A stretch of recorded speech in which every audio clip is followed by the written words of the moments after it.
साहु शरण पवजा, पांच पद परमेष्टिका, सब साहुणं दरवजा, दर्शन मंगले गौतम, वंदन मंगले गौतम, चरणा मंगले गौतम, शरणा मंगले गौतम, सत्संगोत्तम सर्वोत्तम, साहु शरण पवजा, पांच पद परमेष्टिका, सब साहुणं दरवजा, पांच पद परमेष्टिका, सब साहुणं दरवजा। राग द्वेष के विजेता, मोक्ष मार्ग के प्रतिपादक चरम तीर्थंकर श्रीमद् भगवान महावीर स्वामी के चरणों में कोटि कोटि वंदन करते हुए एका भवावतारी चर्चा चक्रवर्ती भीष्म प्रतिज्ञाधारी अखंड बाल ब्रह्मचारी आचार्य सम्राट पूज्य श्री जयमल जी महाराज साहब के चरणों में कोटि कोटि वंदन करते हुए उन्हीं के 11वें पट्टधर सरल मना प्रशांत चेता आचार्य सम्राट पूज्य श्री शुभचंद्र जी महाराज साहब, आगम विवेचक पंडित रत्न वर्तमान आचार्य प्रश्री पार्श्वचंद्र जी महाराज साहब, घोर तपस्वी उपाध्याय प्रश्री गोविंदचंद्र जी महाराज साहब, मेरा अनंत आस्था के आया मम जीवन धारक परम पूज्य गुरुदेव डॉक्टर श्री पदम चंद्र जी महाराज साहब के चरणों में कोटि कोटि वंदन करते हुए सभी गुरु भगवान के चरणों में बुद्धि की आज्ञा से आत्मबंधुओं, आप सबकी जितनी उम्र है शायद उतने पर्यूषण तो आपने किए होंगे, राइट? ऐसा नो थोड़ा टू वे कन्वर्सेशन होता है तो अच्छा होता है, नहीं तो कुछ लोगों को नींद भी आ जाती है। So it was a very long day for you all, right? तो जितनी जितनी उम्र है उतने उतने पर्यूषण तो शायद किए होंगे, या उससे 10 साल कम ले लो, क्योंकि समझ आते आते 10 साल हो जाते हैं। बचपन से जन्म लेने से 10 साल तक यूं ही बचपन बीत जाता है। तो जितनी उम्र है उससे 10 साल कम लेकर के इतने पर्यूषण तो किए ही होंगे, नहीं तो एटलीस्ट जब से आप धर्म से जुड़े हैं उस समय से लेकर के आज दिन तक कितने पर्यूषण कर लिए।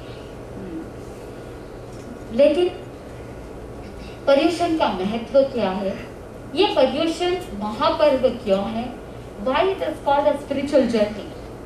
इस पर्यूषण के माध्यम से हम अपनी आत्मा को परमात्मा की ओर आगे बढ़ाने के लिए किस तरह का प्रयास करते हैं, किस तरह की मेहनत करते हैं, किस तरह से आप एफर्ट्स डालते हैं, पुरुषार्थ करते हैं, इसके बारे में जानना है।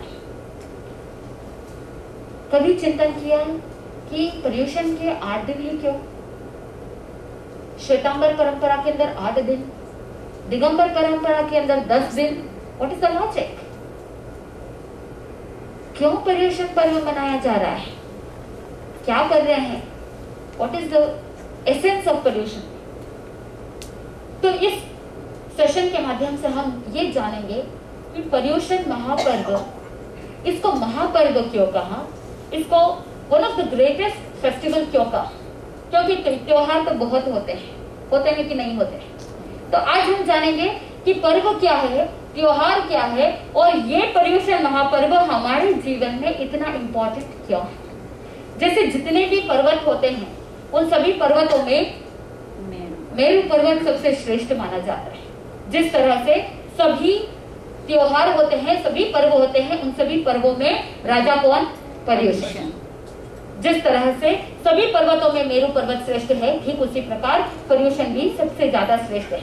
जैसे जितने भी हाथी होते हैं, कहते हैं कि ऐरावत हाथी जो होता है, आप चित्र के अंदर देख रहे हैं कि एक ऐसा हाथी है जिसके अनेक ट्रंक्स होते हैं, सूंड होते हैं, और हर एक सूंड के ऊपर कितने ही इंद्र और उनकी रानियां, उनकी देवियां उसके ऊपर नृत्य करती है, नाटक दिखाते हैं और अलग अलग तरह के दृश्य दिखाई देते हैं। तो कहा जाता है कि जितने भी हाथी होते हैं संसार के अंदर, उनमें सबसे श्रेष्ठ कौन? ऐरावत हाथी। ठीक उसी प्रकार जितने भी संसार के अंदर वृक्ष होते हैं, ट्रीज होते हैं, उन सभी ट्रीज में सबसे श्रेष्ठ कौन से? कल्प वृक्ष के बारे में आपने सबने सुना है। बड़ा रोचक लगता है कल्प वृक्ष के बारे में जब सुनते हैं। तीसरे चौथे आरे के अंदर वो कल्प वृक्ष कुछ करने की जरूरत नहीं है, अकर्म भूमि, जहां पर कोई कर्म करने की आवश्यकता, एकांत जीव अपने पुण्य को भोगने के लिए ही क्या करता है, जन्म लेता है उस अकर्म भूमि के अंदर। और इस भरत और ऐरावत क्षेत्र के अंदर जहां पर कर्म भूमि है, फिर भी तीसरे आरे तक अकर्म भूमि के समान ये धरती रह जाती है। क्यों? क्योंकि कल्प वृक्ष का प्रभाव है और युगल रूप में ही वो जन्म लेते हैं, ट्विंस जिसे आप कहते हैं, जहां पर एक लड़का एक लड़की युगल के रूप में जन्म लेते हैं, कुछ समय तक माता पिता पालन पोषण करते हैं और उसके बाद वो ही भाई बहन पति और पत्नी के रूप में ट्रांसफॉर्म हो जाते हैं। वो जमाना जहां पर अकर्म भूमि, कोई कर्म करने की जरूरत नहीं है। 10 प्रकार के कल्प वृक्ष होते हैं, भोजन के लिए अलग कल्प वृक्ष, दिन में सूर्य के समान रोशनी देने वाले कल्प वृक्ष अलग, रात्रि में चंद्रमा के समान प्रकाश देने वाले कल्प वृक्ष अलग। आपको कितने स्टोरेज का बिल्डिंग चाहिए, बोलिए तो सही। 32 स्टोरेज बिल्डिंग, 20 स्टोरेज बिल्डिंग, कितने स्टोरेज बिल्डिंग चाहिए? आपको जो चाहिए वो कल्प वृक्ष के सामने जाकर के आपने एक बार अपना चिंतन किया और आपके सामने एक भवन तैयार है। आपको किस तरह के कपड़े चाहिए? आज आपके पास इतने अलग अलग तरह के कपड़े हैं, लेकिन ये कपड़े तो किसी भी कंपैरिजन पे नहीं है। कल्प वृक्ष के सामने गए और वो युगल का शरीर इतना सुकोमल होता कि आपका ये जो कपड़ा है वो 100 टाइम्स उस जमाने से भी बहुत थिक है। यानी युगल के जो शरीर होता है वो शरीर ऐसे वाले कपड़े को सहन नहीं कर पाता। एक हवा का झोंका आए तो हवा में कपड़े उड़ जाए, इतने पतले, इतने सूक्ष्म। इमेजिन कीजिए कि आपकी रिद्धि संपदा उस जमाने के कंपैरेटिवली कुछ भी नहीं है। ऐसे कल्प वृक्ष अगर आपके सामने एक कल्प वृक्ष आ जाए तो क्या होता है? अभी कुछ भी नहीं है, फिर भी मन इतना ललचाता है। 8 दिन पर्यूषण में अगर हम आपको कह दें कि भाई थोड़ा सा त्याग व्रत प्रत्याख्यान कर लो, थोड़े से इंद्रियों पर कंट्रोल करना सीखो, थोड़ा सा आईपैड, कंप्यूटर, मोबाइल फोन्स को कम यूज कीजिए, जितना आवश्यक है उतना ही कीजिए। और इन 8 दिनों में क्या करना है? फेसबुक, ट्विटर, अरे बोल तो दीजिए, पता नहीं क्या क्या आप करते हैं, चाहे वो इंस्टाग्राम हो चाहे ट्विटर हो, न जाने कितने सोशल मीडिया के अंदर आप डूब जाते हैं। एटलीस्ट अगर मैं कह दूं कि इन 8 दिनों में अपने आप को क्या कर दो? Control yourself, limit yourself. क्या कर पाएंगे? इन 8 दिनों में जितना ज्यादा हो सके उतना धर्म आराधना करनी है और कम से कम क्रियाओं को करें, कम से कम पाप लगे। इस तरह से अगर हम जिएंगे तो पर्युषण महापर्व मनाना भी सार्थक हो जाएगा, नहीं तो जिंदगी यूं ही बीत जाएगी। न जाने कितने पर्युषण पर्व ऐसे बिता देंगे, लेकिन आत्मा को कोई लक्ष्य प्राप्त होने वाला। अब तो चेत जाओ, इतने साल यूं ही गुजार दिए, अब एक कदम आगे बढ़ाना है। जिस तरह से कल्प वृक्ष सभी वृक्षों में श्रेष्ठ है, ठीक उसी प्रकार सभी पर्वों में कौन सा श्रेष्ठ है? अरे बोल तो दीजिए, पर्युषण। पर्युषण के बारे में और जानकारी आपको प्राप्त होगी। जिस तरह से जितने भी संसार के अंदर गायें होती है, उन सभी गायों के अंदर कामधेनु श्रेष्ठ होता है। ऐसा कामधेनु कि उसके सामने भी अगर आप अपनी कोई मनोकामना लेकर के जाए तो वो कामधेनु भी क्या कर देता है? सारी मनोकामनाओं को पूरी कर देता है। और जिस तरह से जितने भी वन होते हैं, फॉरेस्ट होते हैं, उनमें कहा जाता है कि मेरू पर्वत के ऊपर एक नंदन वन होता है। सभी वनों के अंदर नंदन वन श्रेष्ठ माना जाता है। ऐसे ऐसे पेड़, ऐसे ऐसे पौधे, ऐसी ऐसी वनस्पतियां जो बहुत ही श्रेष्ठ मानी जाती है, उस नंदन वन में देखने को मिलती है। तो ऐसे श्रेष्ठ नंदन वन के सामने ही पर्युषण को कंपेयर किया। और जितने भी रत्न है, आप सब इस न्यूयॉर्क के अंदर ज्वेलरी बिजनेस करने वाले बहुत है ना, कलर स्टोन्स और डायमंड ज्वेलरी के लिए। और अगर आपको कोई चिंतामणि रत्न दे दे, सभी पर्ल्स में से, सभी जेम स्टोन्स में सबसे श्रेष्ठ कौन सा? चिंतामणि रत्न है। कि उस चिंतामणि रत्न के अंदर वो ताकत है कि वो लोहे को भी क्या कर दे? सोना कर दे। ऐसे पारसमणि चिंतामणि रत्न जो होता है, वो चिंतामणि रत्न भी इतना श्रेष्ठ है। ठीक उसी प्रकार पर्युषण महापर्व भी सभी पर्वों के अंदर श्रेष्ठ है।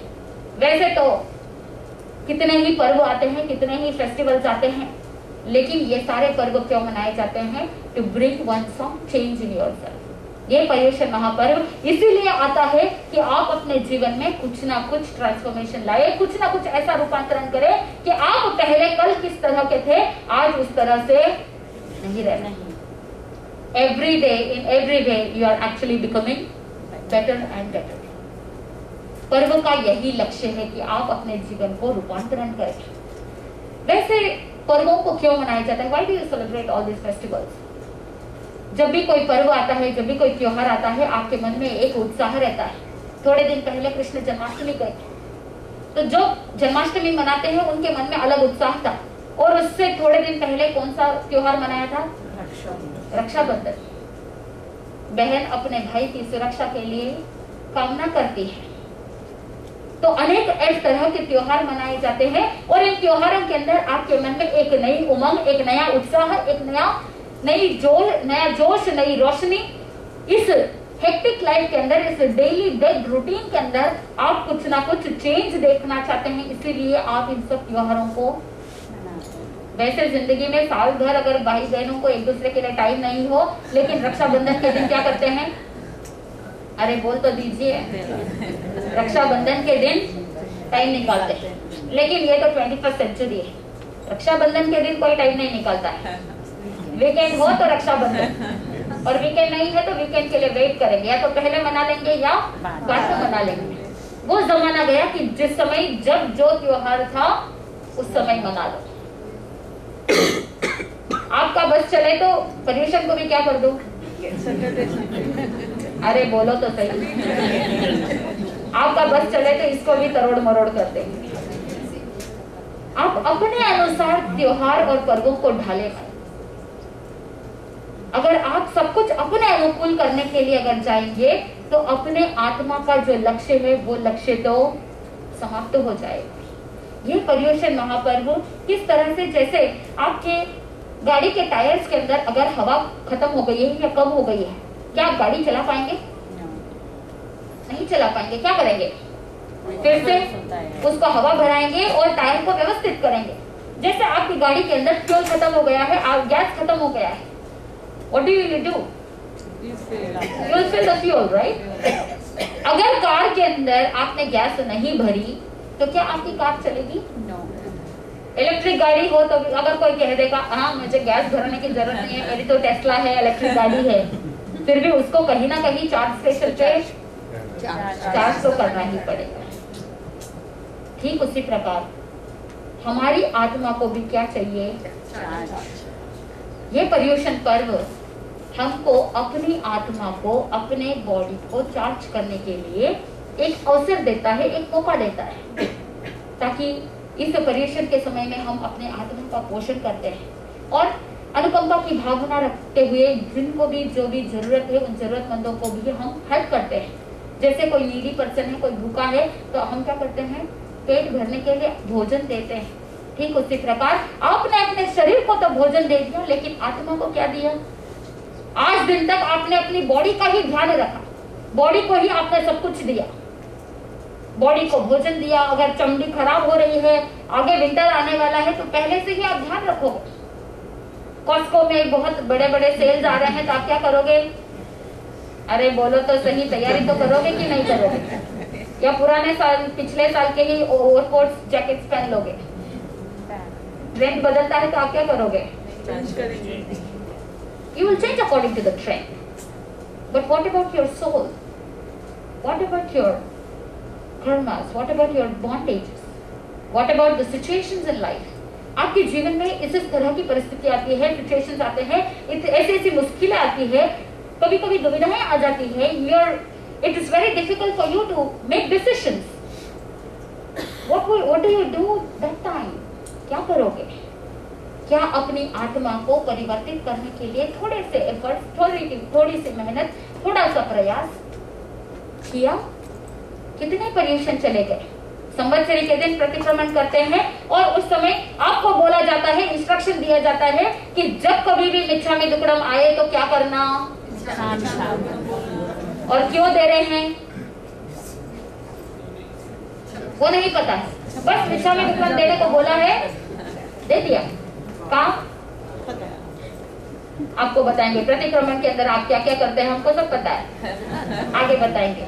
ठीक उसी प्रकार हर एक दिन पर्व है, हर एक दिन त्योहार है, सेलिब्रेट करने वाला चाहिए। हमको थोड़े दिन पहले बताया कि समधी जी पहले पर्युषण 19 से 26 मनाने वाले थे, अब क्या कर रहे हैं 18 से 25 मना रहे हैं। हमने कहा आपको कोई प्रॉब्लम नहीं है, हमारे लिए तो पूरा ही साल क्या है पर्युषण है, संवत्सरी, हमको कोई फर्क नहीं पड़ता है, आपको जैसी अनुकूलता हो वैसे करो। अगर आप जितनी संवत्सरियां मनाना चाहते हो, we are fine with everything. 2012 में जब गुरुदेव का चेन्नई में चातुर्मास था, उस समय आपको याद हो तो 2 सावन 2 भादवे कुछ हुआ था, उस समय कुछ लोगों ने पहले महीने में पर्युषण मनाया था और कुछ लोगों ने दूसरे महीने में पर्युषण मनाया था।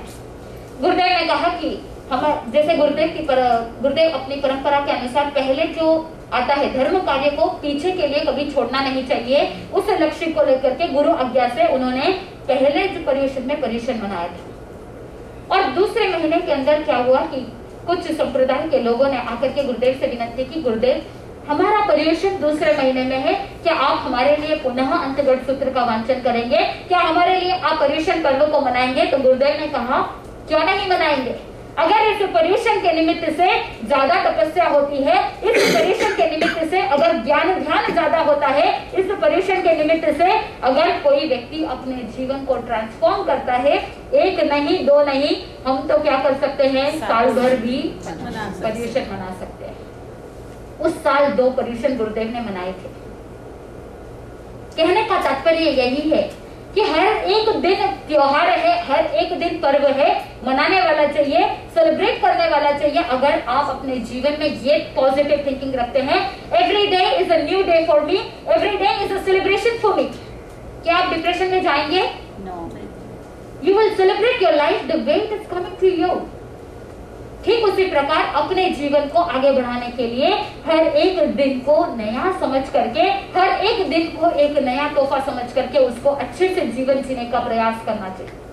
वैसे तो त्योहार 2 प्रकार के होते हैं, एक लौकिक पर्व और दूसरा लोकोत्तर पर्व। There are few festivals which are worldly festivals and the other one is religious festivals. हमको ये जानना चाहिए कि लौकिक पर्व क्या है और लोकोत्तर पर्व में क्या डिफरेंसेस है। जैसे लौकिक पर्व होते हैं, ये सारे वर्ल्डली रिलीजन्स के अंदर किसको इंपॉर्टेंस दिया जाता है? सारे एक्सटर्नल प्यूरिफिकेशन के लिए ध्यान दिया जाता है। शरीर की शुद्धि करेंगे और स्थान की शुद्धि करेंगे। दिवाली आती है तो क्या करते हैं? घर को साफ करते हैं। साल भर करते हैं या नहीं करते हैं, लेकिन उस दिन तो एक एक नुक्का, एक एक कॉर्नर भी आप क्या करोगे? साफ करेंगे। तो ये सारे जितने भी लौकिक त्योहार होते हैं उसमें शरीर की शुद्धि की जाती है, स्थान की शुद्धि की जाती है और सारे जितने भी वस्तु होते हैं उन सभी वस्तुओं की भी शुद्धि की जाती है। लेकिन जो लोकोत्तर पर्व होते हैं वहां पर एक्सटर्नल प्योरिफिकेशन नहीं है, वहां पर इंटरनल प्योरिफिकेशन है, अपनी आत्मा का शुद्धिकरण किया जाता है। कौन सा श्रेष्ठ है आप मुझे बताइए, एक्सटर्नल और इंटरनल? इंटरनल। आभ्यंतरिक शुद्धिकरण बहुत ही जरूरी है। अगर कोई व्यक्ति शरीर से बाहर से बहुत अच्छा दिखता है, he is very much presentable from outside, having a very good outfit, लेकिन अगर अंदर से उसका मन शुद्ध नहीं, मन के विचार अच्छे नहीं है, तो क्या उसकी पर्सनालिटी अच्छी हो सकती है? No. लेकिन हम अधिकांश क्या करते हैं, किसको इंपॉर्टेंस देते हैं? सारे बाहर के जितने भी एक्सटर्नल प्यूरिफिकेशन थे उसके लिए ध्यान देते हैं।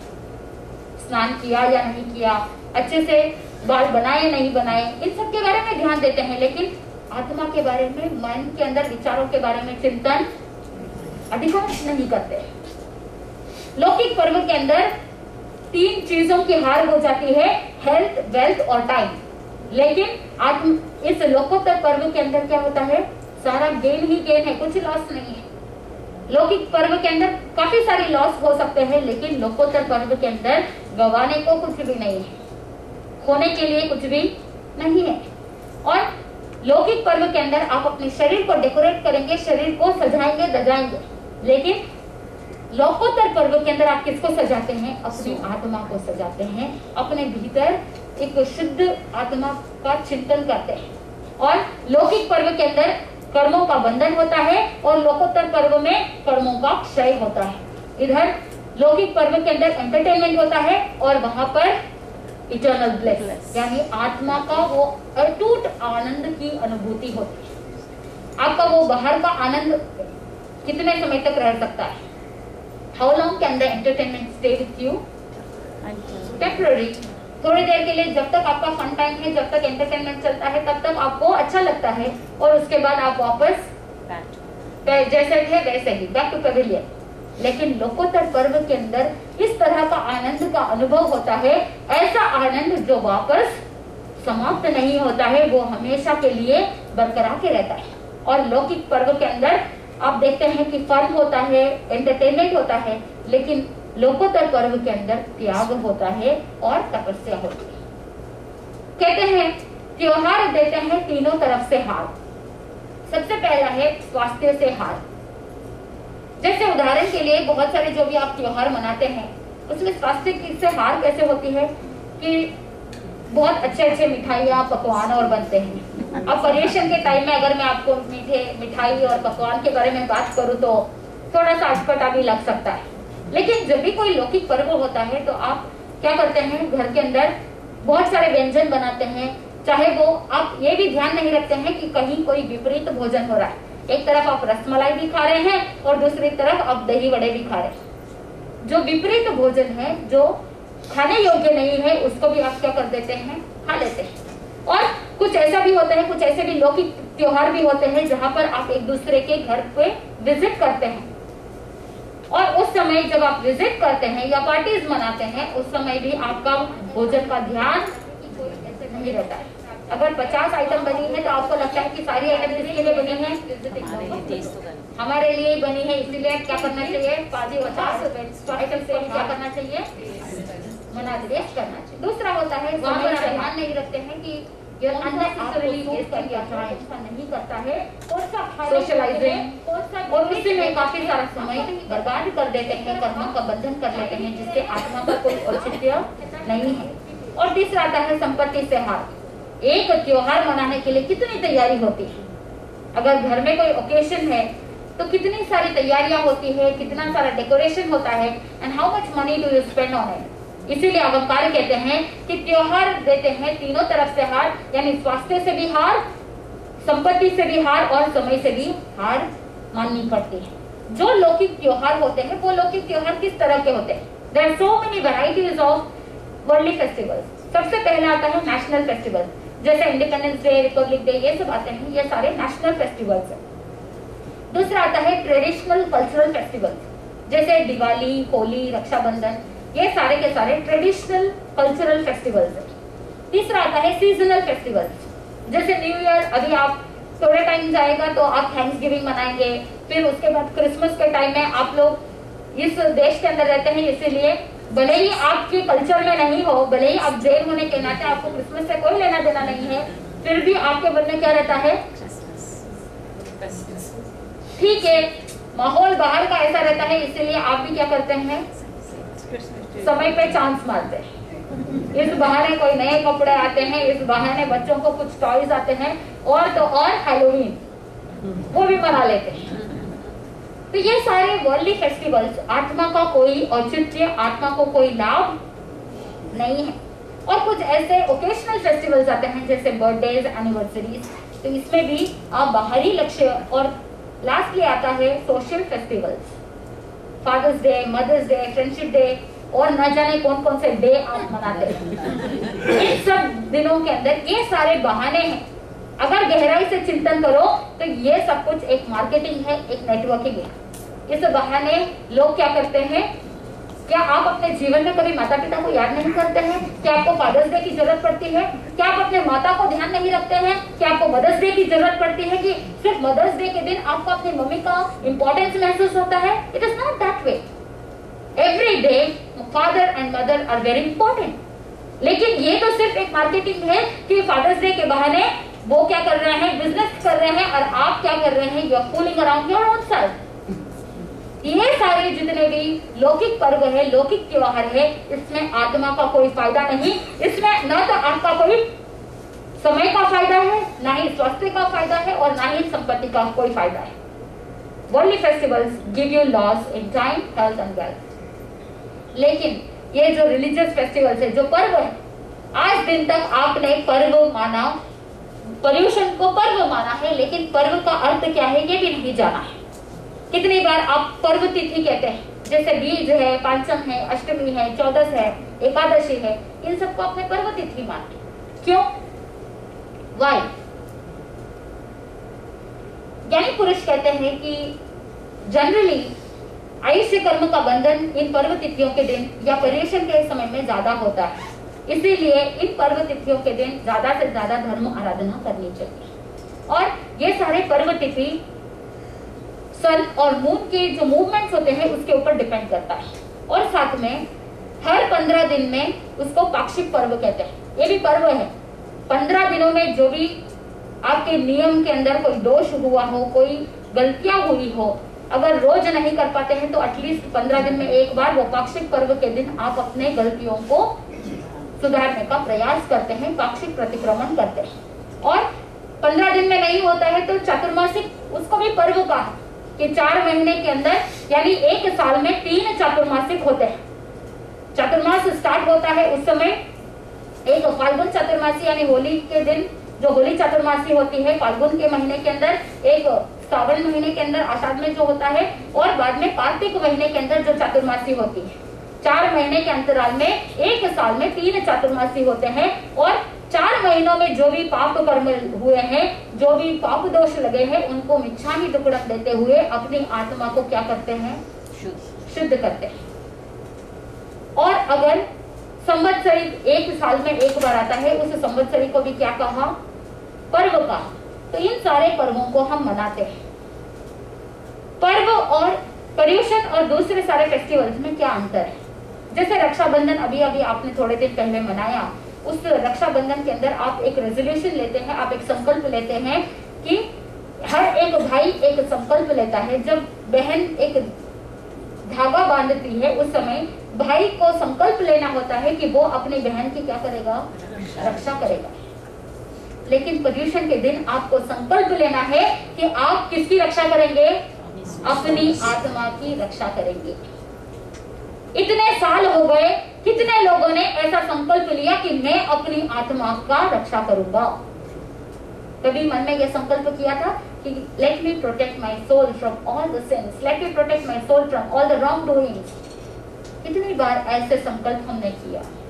अगर नहीं किया है तो this is the first day and take this opportunity to protect your own self. क्योंकि दुनिया की सुरक्षा आप करने के लिए जाएंगे, लेकिन अगर आप अपनी सुरक्षा नहीं कर सकते हैं तो संसार के अंदर ऐसी कोई भी ताकत नहीं कि आप किसी की सुरक्षा कर सकते हैं। आप शरीर की सुरक्षा कर सकते हैं, परिवार की सुरक्षा कर सकते हैं, आप अपने घर की सुरक्षा कर सकते हैं, लेकिन आत्मा की सुरक्षा कोई दूसरा व्यक्ति नहीं कर सकता। आपको अपनी ही आत्मा की सुरक्षा करनी होगी।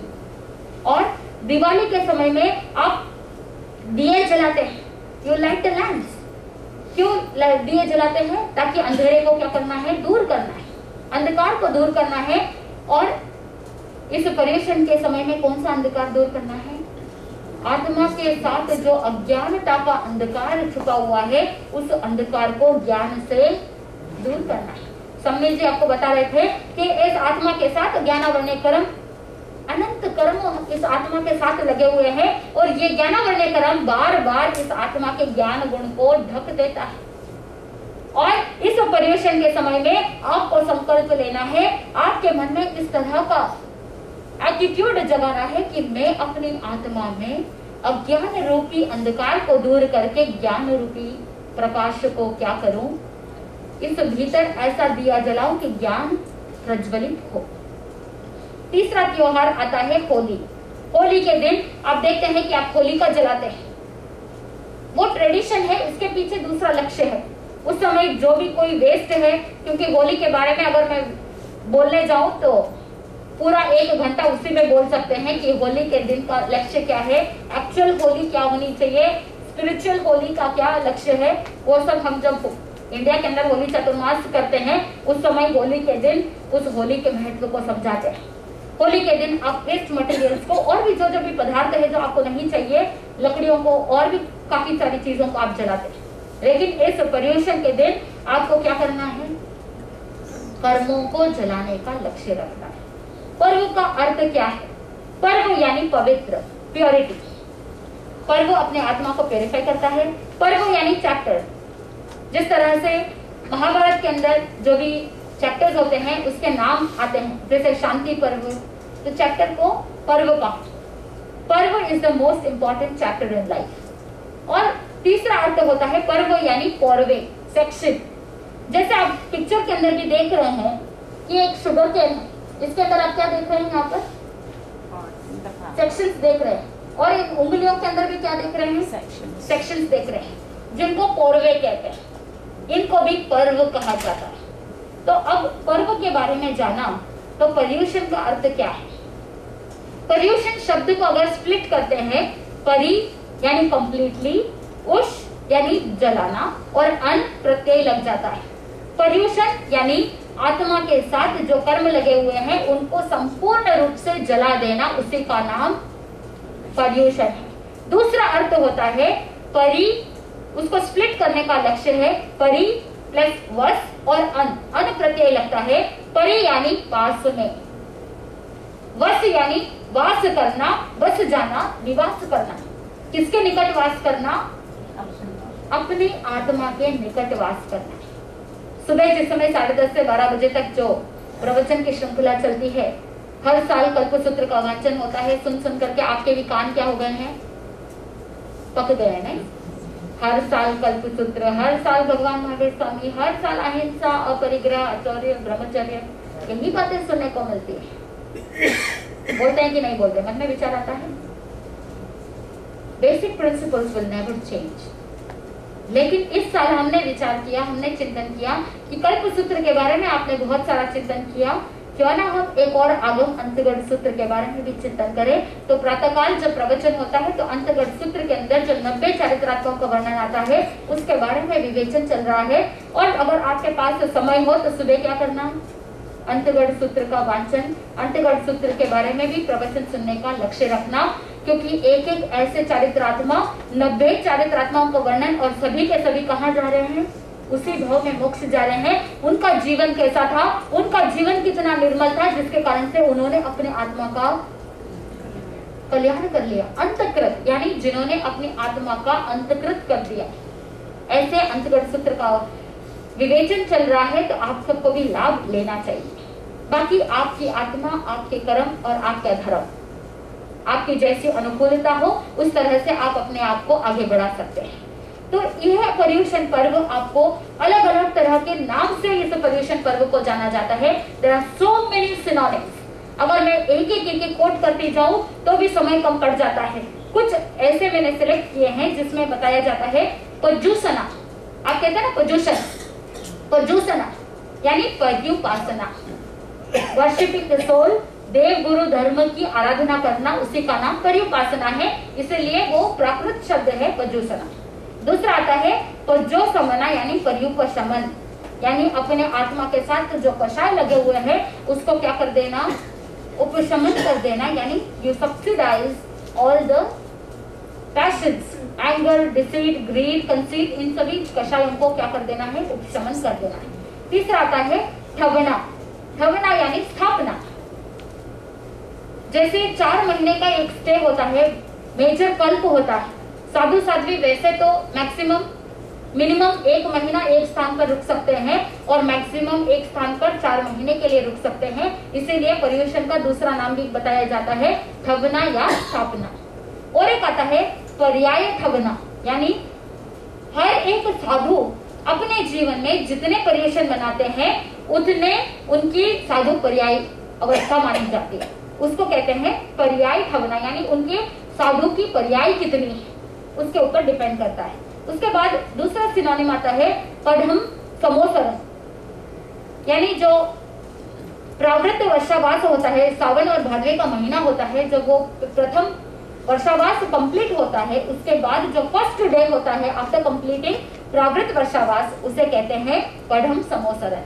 तो पर्युषण को पढ़म समोसरन भी कहते हैं। और भी काफी सारे नाम हैं, जैसे वासावासम, यानी वर्षा काल जो होता है, रेनी सीजन होता है, 4 महीने का जो रेनी सीजन, उस समय में एक स्टे किया जाता है, उसे कहते हैं वासावासम यानी वर्षावासम। ये सब प्राकृत शब्द है। और आता है जेठो वगह। जेठो वगह यानी साधु, जो मैं आपको बता रही थी कि अनेक कल्प होते हैं, मिनिमम 1 महीने का कल्प होता है और मैक्सिमम 4 महीने का कल्प होता है। तो ये जो पर्युषण कल्प है, ये जो चातुर्मास कल्प है, सबसे बड़ा कल्प माना जाता है। इसीलिए जेठो यानी ज्येष्ठ, ज्येष्ठ यानी सबसे बड़ा, जेठो वगह यानी सबसे श्रेष्ठ कल्प माना जाता है। उसके बाद आता है परिवसना यानी आत्मा के निकट, परिवसन आत्मा के निकट वास करना। उसके बाद आता है कागैया प्राकृतिक यानी नेचुरल। इसके अंदर बताया जाता है कि ये पर्व शाश्वत है, ये पर्व हमेशा पहले भी था, आज भी है और आगे भी रहेगा। पर्युषण के बारे में आगम के अंदर क्या कहा जाता है?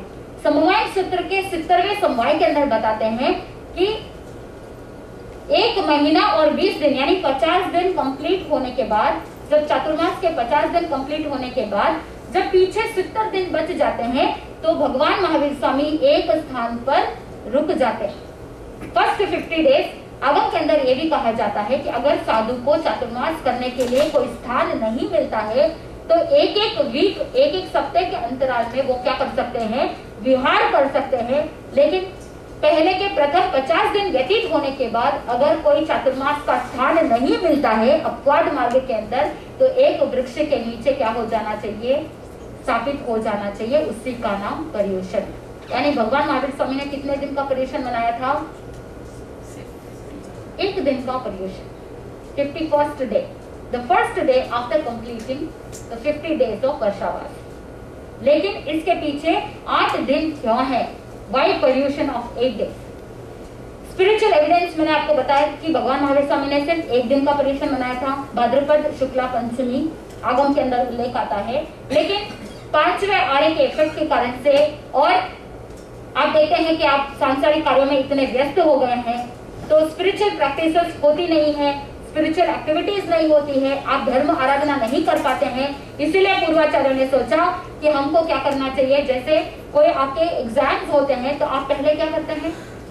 तैयारी करते हैं। तो उस तैयारी के लिए आत्मा को हर एक जीव के साथ क्षमा याचना करने के लिए 7 दिन की तैयारी होनी चाहिए। इसीलिए पर्युषण के 1 दिन के साथ पीछे कितने दिन जोड़ दिए?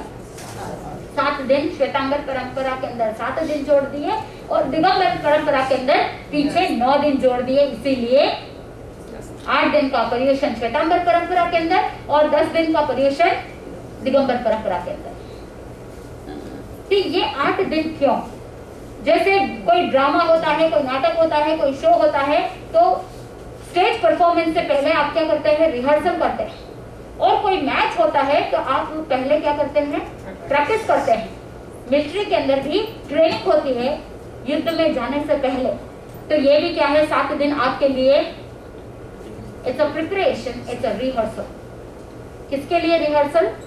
संवत्सरी के दिन शुद्ध रूप से सूझबूझ के साथ ज्ञान, दर्शन, चारित्र और तप के साथ क्या कर सको? हर एक जीव आत्मा के साथ क्षमा याचना कर सको और अपनी आत्मा को शुद्ध बना सको। इसीलिए ये एक रिहर्सल, एक प्रिपरेशन है। इसीलिए आचार्यों ने 7 दिन जोड़ दिए और नाम रख दिया पर्युषण या अष्टामिका महापर्व। इसको अष्टामिका पर्व भी कहते हैं। पर्युषण के 8 दिन का क्या लक्ष्य है? मंगल जो होते हैं वो मंगल भी 8 प्रकार के, अष्टमंगल कहते हैं आप, 8 प्रकार के मंगल होते हैं। अहंकार या मद कितने प्रकार के? 8 प्रकार के मद बताए जाते हैं। आत्मा के शत्रु कितने हैं? कर्म कितने? 8। आत्मा के शत्रु कितने? 8। और आत्मा के गुण कितने हैं? आत्मा के गुण भी 8 है। जब आप प्रतिक्रमण के अंदर 5 पदों की भाव वंदना करते हैं तो दूसरे सिद्ध पद के वंदना के अंदर आप कहते हैं सिद्धों के 8 गुण: अनंत ज्ञान, अनंत दर्शन, अनंत सुख, क्षायिक समकित, अतल अवगाहना, अमूर्ति अगुरु लघु, अनंत आत्म सामर्थ्य। ये 8 गुण सिद्धों के हैं, यानी हर एक जीवात्मा में 8 गुण है। तो ये 8 दिन पर्युषण के आपको यही संदेश देता है कि आपके अपने भीतर जो 8 कषाय, 8 जो कर्म है, 8 जो मद है, इनको क्या कर देना है? नाश कर देना है। और आत्मा के जो 8 गुण है उनको प्रकट करने के लिए पुरुषार्थ करना है। तो पर्युषण महापर्व का इंपॉर्टेंस क्या है? इसका महत्व क्या है?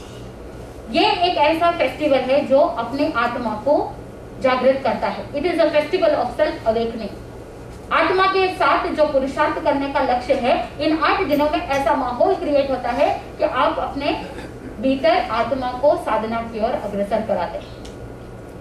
एक ऐसा फेस्टिवल है जो is a season of spirituality.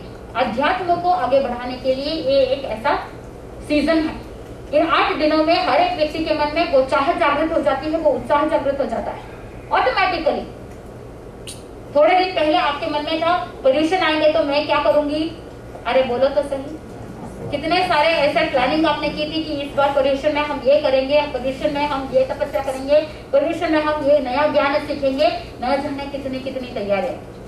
कुछ लोग ऐसे भी होते हैं जो सांसारिक रूप से भी तैयारी करते हैं कि 8 दिन लिलोती नहीं खाना है, इसीलिए आप क्या करते हैं, अरे बोल तो दीजिए क्या तैयारी की महिलाओं ने।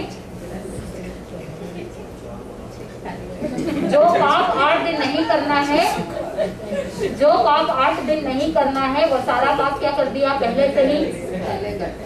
ठीक है, अमेरिका में आपको इतना टाइम नहीं मिलता है, लेकिन इंडिया में आप क्या करते हैं, सारी सब्जियां, कोथमरी, मिर्ची वगैरह वगैरह सब क्या करते हैं पहले से ही 8 दिन को जितना चाहिए।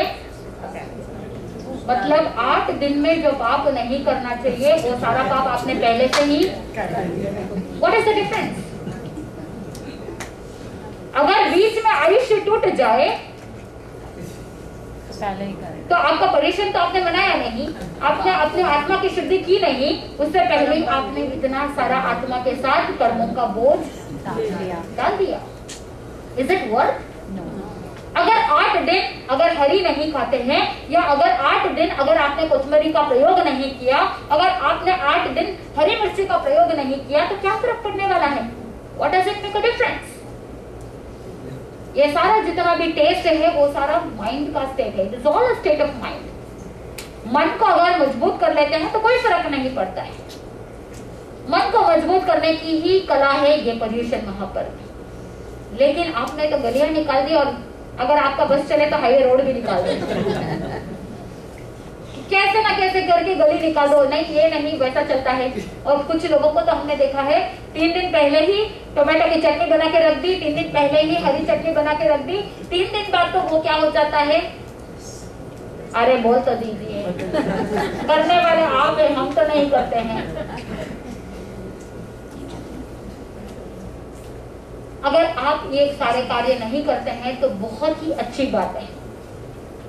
खाने के लिए बहुत सारी चीजें हैं, अगर 8 दिन नहीं खाया, 8 दिन अगर रस परित्याग कर लिया तो कोई फर्क नहीं पड़ने वाला है।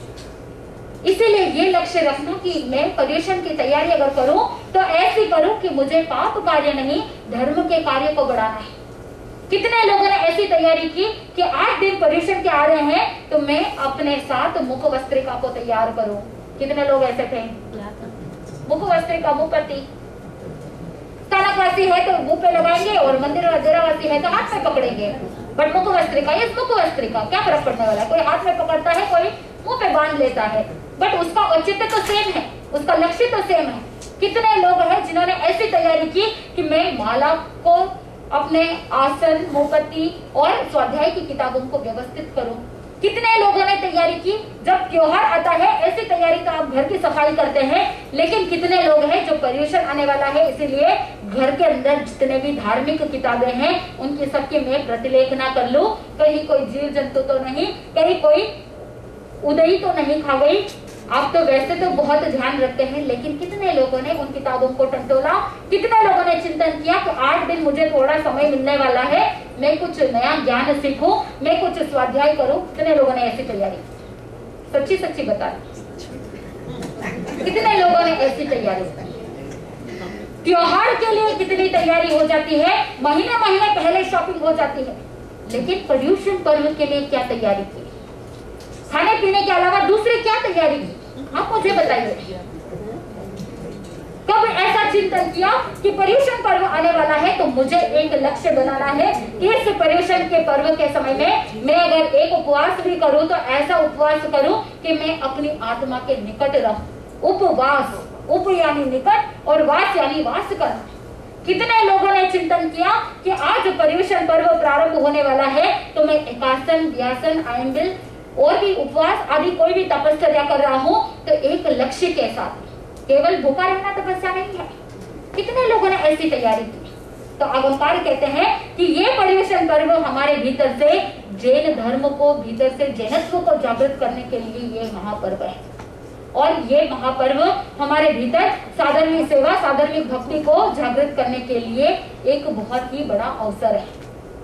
जैसे ये दो पिक्चर्स आप देख रहे हैं, गुरुदेव के सानिध्य में समर वेकेशन में जो 15 दिन का शिविर लगता है, उस शिविर के ये कुछ पिक्चर्स हैं, जहाँ पर बच्चे ही वॉलेंटियर्स हैं और बच्चे ही खाना सर्व कर रहे हैं और बच्चों को वही अनुशासन सिखाया जाता है और उनको जितना चाहिए झूठे का त्याग करना, प्लेट के अंदर झूठा नहीं छोड़ना और भी ऐसे अनेक अनेक संस्कार। घर के अंदर तो आप बच्चे को ऑप्शन देते हैं, बेटा ये खाएगा, बेटा वो खाएगा, आप 100 ऑप्शन दे देंगे बच्चों को। लेकिन शिविर के अंदर जो भोजन बना है उसको समभाव पूर्वक भोजन करते हुए आत्मा को आगे बढ़ाने के लिए 15 दिन का वो रेसिडेंशियल कैंप होता है। तो ये पर्युषण भी आपको उस साधर्मिक भक्ति के लिए, साधर्मिक सेवा के लिए एक अपॉर्चुनिटी देता है। आत्मा के भीतर एक आत्मिक आनंद को आगे बढ़ाने के लिए पर्युषण पर्व आपको मोक्ष के मार्ग की ओर आगे बढ़ने के लिए एक कदम आगे बढ़ाया जाता है।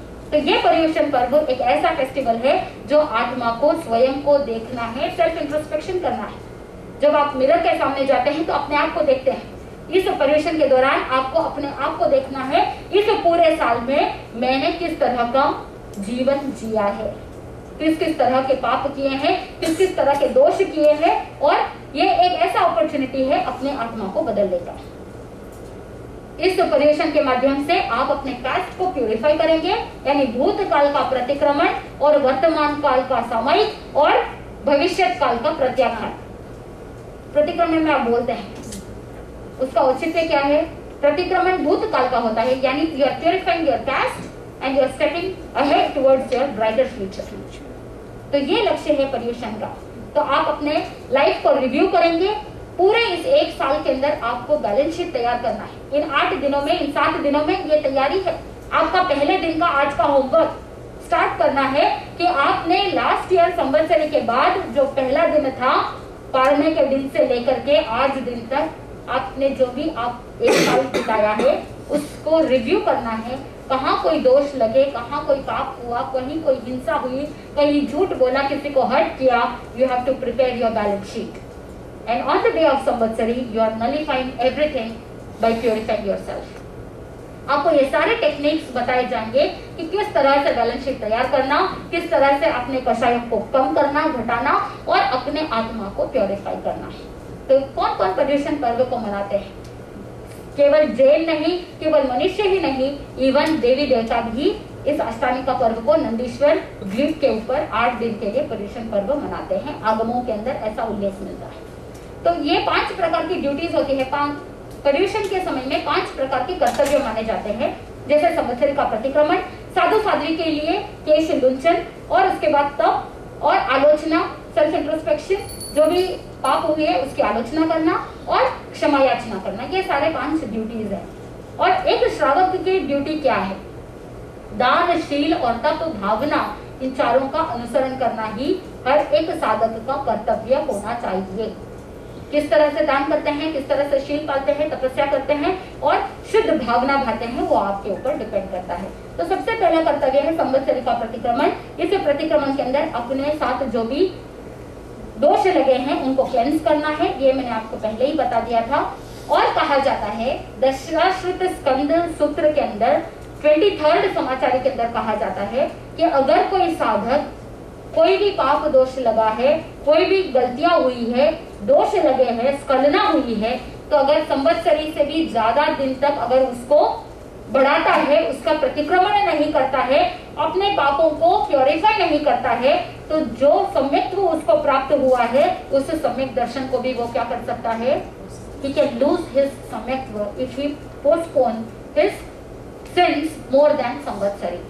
इसीलिए अगमकार कहते हैं संवत्सरी प्रतिक्रमण का बहुत बड़ा औचित्य है, लेकिन उस औचित्य को कब जानेंगे? जब हम उसके लक्ष्य को समझेंगे, उसके अर्थ को जानेंगे, तो आत्मिक रूप से प्रतिक्रमण करने से आत्मा शुद्ध हो सकती है। 5 प्रकार के प्रतिक्रमण बताए जाते हैं।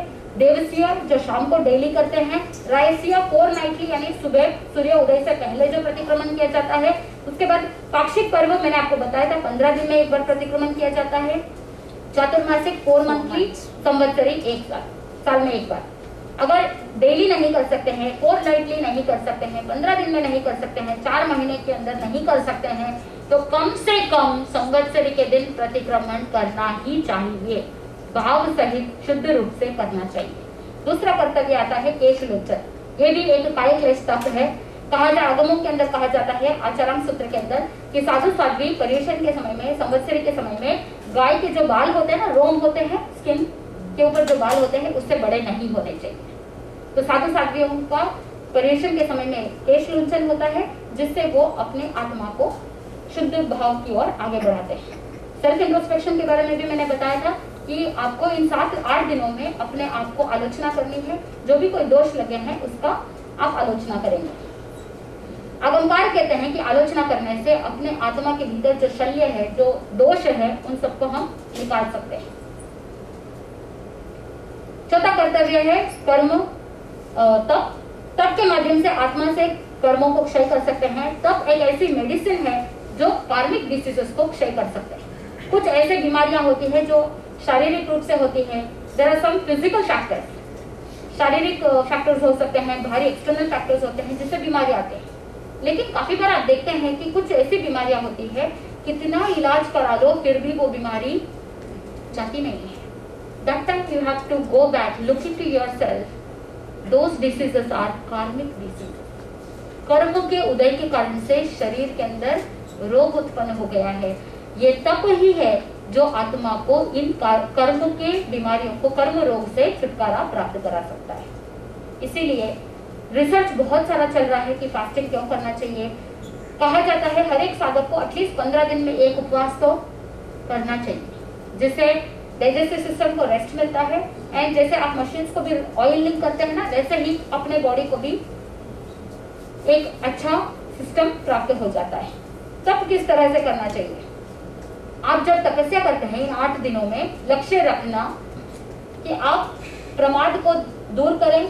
Don't be careless, avoid gossiping, watching TV, video games, internet surfing, बिना मतलब कि आप यूट्यूब में मूवीज देखने जा रहे हैं, टीवी पे मूवीज देखने के लिए बैठ गए, sleeping all the time, playing games और भी कुछ टाइम पास करने के लिए दूसरी सारी चीजें कर रहे हैं, तो वो वास्तव के अंदर सच्ची तपस्या नहीं। तपस्या के साथ क्या होना चाहिए? जाप होना चाहिए, तप के साथ ज्ञान होना चाहिए, ध्यान होना चाहिए, स्वाध्याय होना चाहिए, सामायिक होनी चाहिए, सामायिक नहीं तो संवर होना चाहिए, दया, कौशल और भी जो कोई भी धर्म आराधना का कार्य हो वो होता है, तो ही तपस्या का सम्यक तप की श्रेणी में आता है। तो इस तप के औचित्य को समझ करके सम्यक तप करने का लक्ष्य रखना चाहिए। और सबसे लास्ट कर्तव्य आता है क्षमापना। कितने लोग ऐसे होते हैं, संवत्सरी आती है तो हाथ जोड़ जोड़ करके, अरे बोल तो दीजिए क्या क्षमा याचना करते हैं, क्षमत कामना करते हैं। सिर्फ हाथ जोड़ करके क्षमा याचना करने से क्षमा याचना हो जाती है? क्या क्षमा देने वाले क्षमा दे देते हैं या क्षमा पूछने वाले पूछ लेते हैं? It has to come from within. तो इन 8 दिनों में आपको उस तरह से अभ्यास करना है कि आप भीतर से क्षमा भाव को प्रकट करें। और इसीलिए संवत्सरी को क्षमा पर्व भी कहा जाता है। तो आपने पर्युषण के बारे में इतनी सारी जानकारी ली। I hope you retain 100%। मैं तो पॉजिटिव ही सोचूंगी। अगर आप नेगेटिव सोचेंगे कि मुझे तो थोड़ी देर याद रहता है कि मैं भूल जाऊंगा, अगर आपने पहले से ये नेगेटिव भाव रखे हैं तो फिर वो नेगेटिव ही होने वाला है। इसीलिए स्टे पॉजिटिव। कल से जब भी आप लेक्चर के लिए आओ तो उस समय यहाँ पर जैसे ही आप बैठ जाते हैं तो सबसे पहले 1 मिनट के लिए आंखें बंद करके मन में एक अपने आप को सजेशन देना है। You have to affirm yourself कि मैं आज जो भी प्रवचन सुनूंगा, मैं जो भी प्रवचन सुनूंगी मुझे पूरा याद रहेगा। मैं जो भी सुन रही हूँ, मैं जो भी सुन रहा हूँ मुझे समझ में आएगा। Can we affirm this positive sentence every day? एक अफर्मेशन कर सकते हैं। So this is the first step towards reducing ज्ञानावन्यकरण। कर सकते हैं। समनीत जी ने आपको इतने सारे उपाय बताए, एक एक उपाय को भी अगर आप फॉलो करेंगे तो जो भी प्रवचन सुनेंगे, जो भी जिनवाणी सुनेंगे, उसको समझना इजी हो जाता है। चाहे आपको लैंग्वेज हाई हो रही हो, आई डोंट थिंक हम दोनों की लैंग्वेज हाई है, it is very simple language, आराम से समझ में आता है। इंग्लिश भी सिंपल है, हिंदी भी सिंपल है। अगर कहीं कोई दिक्कत आए तो आप हमको बताना, आराम से उसको और सिंप्लीफाई कर सकते हैं। तो इस पर्यूषण के दौरान मैंने आपको बताया था अंतगढ़ सूत्र का वांचन होता है और डेरावासी के अंदर कल्प सूत्र का वांचन होता है। इंडिया के अंदर स्थानकवासी के अंदर भी सुबह अंतगढ़ सूत्र का वांचन होता है और दोपहर के अंदर कल्प सूत्र का वांचन होता है। लक्ष्य यही है कि आप ज्ञान ध्यान करें, स्वाध्याय करें, इसीलिए ये 2 आगम चूज किए। वैसे तो आप हर कोई आगम पढ़ सकते हैं, कोई प्रॉब्लम नहीं है, लेकिन हर एक आगम इतने बड़े बड़े हैं कि 8 दिन में कंप्लीट नहीं हो पाते। इसीलिए पूर्वाचार्यों ने विचार किया ऐसे कौन से आगम है जिससे 8 दिन में कंप्लीट हो सकता है। कल्प सूत्र 8 दिन में कंप्लीट हो सकता है और अंतगढ़ दशा सूत्र भी 8 दिन में कंप्लीट हो सकते हैं, क्योंकि उसके अंदर चैप्टर्स 8 ही है, इसीलिए 8 दिन में पूरा स्वाध्याय हो सकता है। इसीलिए आगमकारों ने, इन ज्ञानी पुरुषों ने इन 2 आगमों को चूज किया, क्योंकि आपके पास पूरा साल तो टाइम नहीं है कि आप आचराम सूत्र पढ़े, भगवती सूत्र पढ़े। इसीलिए पूर्वाचार्य ने विचार किया, आप लोगों को ध्यान में रख करके इन 2 आगमों को चूज किया कि एटलीस्ट कम से कम इन 2 आगम सूत्रों को आप क्या कर सको, स्वाध्याय कर सको। तो ये एक मैसेज, लास्ट मैसेज कि it a step towards light. अब ध्यान देना, पर्यूषण कब स्टार्ट होते हैं? कृष्ण पक्ष में शुरू होते हैं और शुक्ल पक्ष में एंड होता है। What is the message? From darkness. From darkness to light. Darkness क्या है? Attachment. तो आज के दिन आपको एक होमवर्क और मैं दे रही हूँ, start reducing the attachment. ये मेरा है, मेरी बेटी, मेरा बेटा, ये मेरी वस्तु है। जो आपको अपने वस्तुओं के ऊपर, अपने परिवारजनों के प्रति जो आसक्ति है, जो ममत्व भाव है, जो मूर्छा भाव है, उस मूर्छा भाव को, उस अटैचमेंट को कम करना है। So that is the biggest homework I'm giving you. You have to reduce the attachment towards all the things, all the people you have. So darkness, अंधकार क्या है? Attachment, माया, अवर्षण, अज्ञान, द्वेष, राग द्वेष की भावना और कषाय, ये सारे के सारे डार्कनेस है। और इन सब डार्कनेस से हमको क्या करना है? ब्राइटनेस की ओर आना है। और ब्राइटनेस क्या है? सम्यक ज्ञान, सम्यक दर्शन, सम्यक चारित्र और सम्यक तप। अगर हम सम्यक ज्ञान, दर्शन, चारित्र के मार्ग की ओर आगे बढ़ेंगे तो मोक्ष का मार्ग प्रशस्त हो जाएगा, क्योंकि तत्वसूत्र के अंदर भी कहा जाता है सम्यक दर्शन ज्ञान चारित्राणि मोक्ष मार्ग। तो अगर हम सम्यक ज्ञान, दर्शन, चारित्र की ओर आगे बढ़ेंगे तो हमारा जीवन उज्ज्वलता की ओर आगे बढ़ेगा और निकट भव में शीघ्रातिशीघ्र मोक्ष लक्ष्मी को प्राप्त करने का लक्ष्य रखेंगे।